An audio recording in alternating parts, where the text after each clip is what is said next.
পয়লা বৈশাখ এখনই মনে হলো যে ভবানী প্রসাদ মজুমদার খুব সুন্দর করে লিখেছেন একটা ছড়া, খুব মজার। এটা ছেলে আমার খুব সিরিয়াস, কথায় কথায় হাসে না। জানেন দাদা, আমার ছেলের বাংলাটা ঠিক আসে না। ইংলিশেও রাইমস বলে, ডিবেট করে, পড়াও চলে। আমার ছেলে খুব পজিটিভ, অলিক স্বপ্নে ভাসে না। জানেন দাদা, আমার ছেলের বাংলাটা ঠিক আসে না। ইংলিশ ওর গুলে খাওয়া, ওটাই ফার্স্ট ল্যাঙ্গুয়েজ, হিন্দি সেকেন্ড। সত্যি বলছি, হিন্দিতে ওর দারুণ তেজ। কি লাভ বলুন বাংলা পড়ে, বিমান ছেড়ে ঠেলায় চড়ে। বেঙ্গলি থার্ড ল্যাঙ্গুয়েজ, তাই তেমন ভালোবাসে না।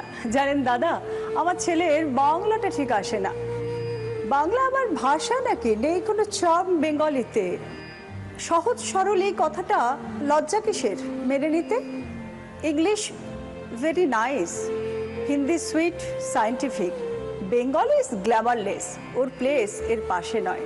জানেন দাদা, আমার ছেলের বাংলাটা ঠিক আসে না। বাংলা যেন কেমন কেমন, খুব দুর্বল প্যান প্যানে, শুনলে বেশি গা জ্বলে যায়, একঘেয়ে আর ঘ্যান ঘ্যানে। কিসের গরব, কিসের আশা, আর চলে না বাংলা ভাষা। কবে যেন হয় বেঙ্গলি ডে, ফেব্রুয়ারি মাসে না। জানেন দাদা, আমার ছেলের বাংলাটা ঠিক আসে না। ইংলিশ ইজ বোকবাস্টিং, শব্দে ঠাসা দারুণ ভাষা। বেঙ্গলি ইজ ডিসগাস্টিং, ডিসগাস্টিং সর্বনাশা।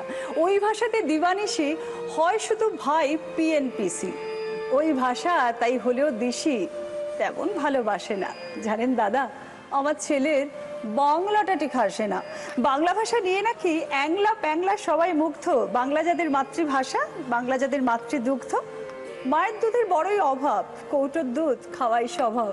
ওই দুধে তেজ তাকত হয় না, তাই বাংলাও আর হাসে না। জানেন দাদা, আমার ছেলের বাংলাটা ঠিক আসে না।